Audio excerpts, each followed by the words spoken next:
Hello दोस्तों, आप देख रहे हैं इंडिया न्यूज स्पोर्ट्स। मैं हूं ऋतिक और मेरे साथ है श्रेय।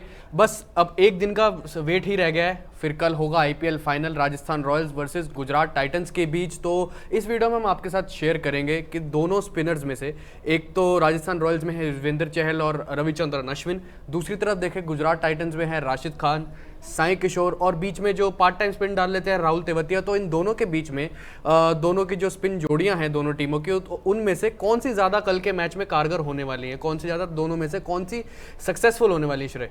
बिल्कुल। देखिए ऋतिक, सबसे बड़ी बात तो यहाँ पर यह है कि जो हम कंपैरिजन कर रहे हैं, अगर गुजरात के खेमे में देखें तो सिर्फ एक राशिद खान है जो प्रॉपर गेंदबाज हैं, क्योंकि साई किशोर काफ़ी यंग हैं और उसके बाद दूसरे गेंदबाज राहुल तेवतिया वो ऑलमोस्ट कह सकते हैं बल्लेबाजी हैं टीम में, लेकिन हाँ पार्ट टाइम गेंदबाजी भी कर सकते हैं। तो तेवतिया वो फैक्टर हैं इस टीम में जो गेंदबाजी कर सकते हैं।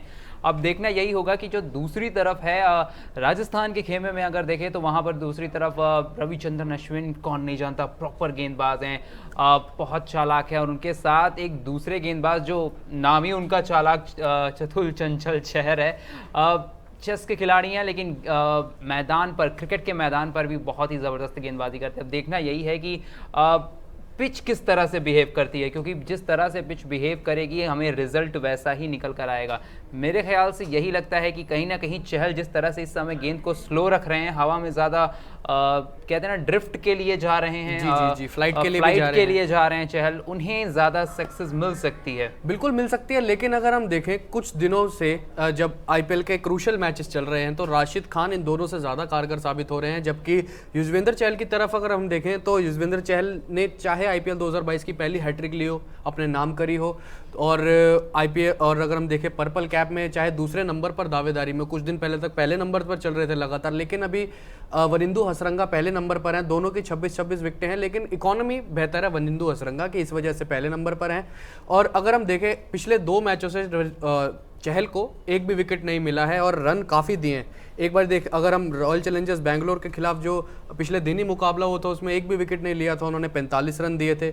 और फिर गुजरात टाइटंस के खिलाफ जो क्वालिफायर 1 हुआ था उसमें 32 रन दिए थे और एक भी विकेट नहीं चटका पाए थे। और दूसरी तरफ देखें रविचंद्रन अश्विन को, रविचंद्रन अश्विन तब ज़्यादा सक्सेसफुल होते हैं जब विकेट उनके फेवर में हो, यानी विकेट ड्राई हो, जब उनको उनकी स्टॉक डिलीवरी पर टर्न मिलता है। दूसरी तरफ देखें रविचंद्रन अश्विन को अगर टर्न नहीं मिल रहा हो, फ्लैट सरफेस हो, जैसे कि कल होने वाला नरेंद्र मोदी स्टेडियम का अहमदाबाद में, तो रविचंद्रन अश्विन तब अपनी बाकी वेरिएशंस पर डिपेंड हो जाते हैं, तब उनको ज़्यादा विकेट नहीं मिलते। जैसे कि कैरम बॉल और फ्लिपर डाल देंगे, बीच बीच में आर्मर डाल देंगे, तो उन पर विकेट ज़्यादा नहीं मिलता उन्हें। देखिए रविचंद्रन अश्विन के लिए ये पिच काफ़ी चैलेंजिंग होने वाला है, इसीलिए मैं एक या तो राशिद के साथ जाना चाहूँगा या फिर चहल, क्योंकि ये दो वो गेंदबाज हैं जो रिस्क से घुमाते हैं अपनी, ज़्यादा रोटेशन हो पॉसिबल है इनकी गेंदों में, तो कहीं ना कहीं मुझे लगता है सफल। और चहल की अगर बात करें तो उन्होंने चिन्नास्वामी में गेंदबाजी की हुई है उससे पहले, और बेंगलुरु के लिए गेंदबाजी की हुई में भी करी इस बार। हाँ, इस बार ब्रेबॉर्न में भी, लेकिन मैं जब वो आरसीबी का हिस्सा हुआ करते थे तो मैं उसकी बात कर रहा हूँ, तो एक ऐसे विकेट पे गेंदबाजी की है उन्होंने जहाँ पे बाउंड्रीज काफ़ी छोटी थी, एरर ऑफ मार्जिन थोड़ा बहुत कम था,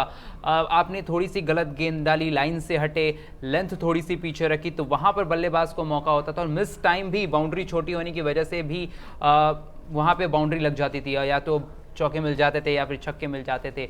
चहल ने उन हालातों में गेंदबाजी की है और उन हालातों में विकेट निकाले हैं, रन कम दिए हैं, तो मुझे लगता है कि चहल को पता है वापसी कैसे करनी है। अगर उन पर रन पड़ रहे हैं, बल्लेबाज उनके पीछे भाग रहा है, तो चहल वहां पर विकेट भी निकालना जानते हैं।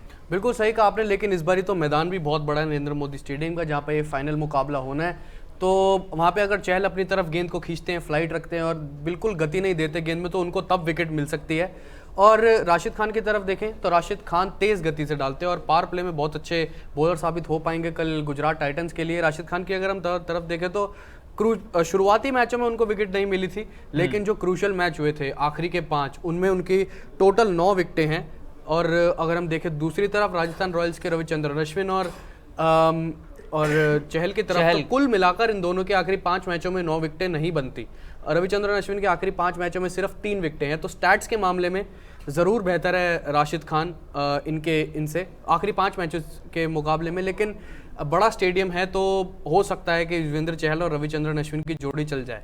बिल्कुल जोड़ी चल जाएगी, क्योंकि मुझे यही लग रहा है कि देखिए अश्विन के साथ सबसे अच्छी बात यही है कि वो एक गेंद पर डिपेंडेंट नहीं है। अगर फिंगर्स पे काम नहीं चल रहा, अगर स्पिन नहीं हो रही है, तो वो उनके पास दूसरा है, उनके पास कैरम बॉल है, वो फ्लिपर डाल सकते हैं। हमने देखा शुरुआत में तो कई बार सीम पकड़ के पटकते हैं वो पिच पे, तो ऐसी गेंदबाजी भी हमने अश्विन के साथ देखी। अश्विन के पास जो वेरिएशन है उन्हें पता है कि उन्होंने कहते हैं ना हर तरह की सिचुएशन में गेंदबाजी की हुई है, तो अश्विन को पता है कि किस सिचुएशन में कौन सी गेंद का इस्तेमाल करना है, बैट्समैन क्या करना चाह रहा है वो उसको पहले से सोच लेते हैं। कई बार हमने देखा है कि बल्लेबाज की कहते हैं ना दिमाग को पढ़ लिया और उसके बाद वैसी गेंद डाली, फील्ड सेटिंग के अकॉर्डिंग गेंद करनी है। तो ये सारी चीज़ें अश्विन की गेंदबाजी में हैं।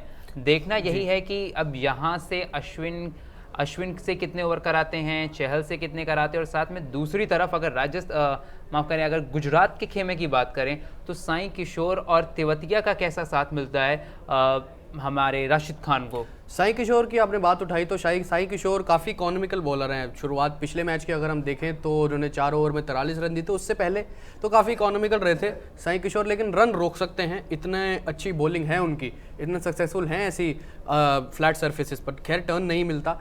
और वैसे अगर हम देखें कल के मुकाबले की तरफ, श्रेय तो फ्लैट सरफेस होगा और इतना ड्राई विकेट नहीं होने वाला है, जहाँ पर पेसर्स को बाउंस और मिलेगा, सीम मिलेगा। वहाँ पे स्पिनर्स की तरफ देखें हम, कल के मुकाबले जो पिछले दिन मुकाबला हुआ था उसमें राजस्थान रॉयल्स ने रविचंद्रन अश्विन को टर्न नहीं मिला, लेकिन चहल ने जब छोड़ के डाली गेंद, हवा दी, तब जाके टर्न मिला। तो वहीं राशिद की तरफ देखें तो पावर प्ले में नई गेंद से वो गेंद डाल सकते हैं क्योंकि उनको हवा में भी ड्रिफ्ट मिलता है।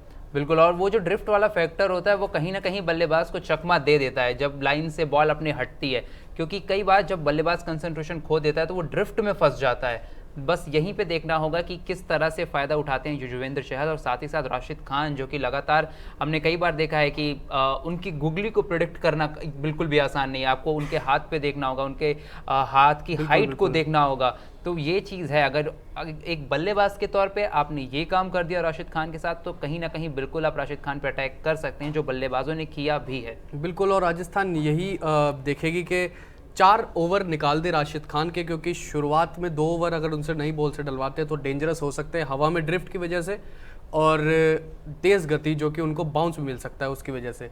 तो मेरा तो था कि मैं तो यही चाह रहा हूँ कि रविचंद्रन अश्विन और चहल मेरी तरफ से ज़्यादा सक्सेसफुल होंगे। श्रेय की तरफ से श्रेय बताएंगे अभी। मुझे तो लग रहा है कि राशिद खान ज़्यादा सक्सेसफुल होंगे, और न सिर्फ गेंद से बल्कि बल्ले के साथ भी। वो जो स्नेक शॉट है मुझे लग रहा है कि एक बार फिर से फाइनल में देखने को मिलेगा, और हो सकता है कि जिस रफ्तार से, क्योंकि 200 की स्ट्राइक रेट से बल्लेबाजी की है राशिद खान ने इस सीज़न में, गेंदबाज तो किसी को शक नहीं है। पिछले 3 सीज़न में आप बात कर लें 2020, 2021 और ये अब 2022, 18 से ज़्यादा विकेट निकाले हैं राशिद खान ने। ये तो बिल्कुल हर सीज़न में लगातार 18 से पिछले 3 सीज़न में ज़्यादा निकालते हुए आ रहे राशिद खान। तो गेंदबाजी से भी, बल्लेबाजी से भी एक बहुत बेहतरीन बल्लेबाज हैं। तो चलिए आप भी अगर हमारी तरह आप भी कल जुड़ जाइएगा इस मैच के साथ, और मैच का रिजल्ट हो या फिर मैच का प्री मैच हो, आप मैच मिड इनिंग हो, हम सब चीज़ें लेकर आपके साथ जुड़ेंगे, मैं और ऋतिक। तब तक के लिए हमें दीजिए इजाज़त। हमारी वीडियो को लाइक करिए, चैनल को सब्सक्राइब करना बिल्कुल भी मत भूलिए।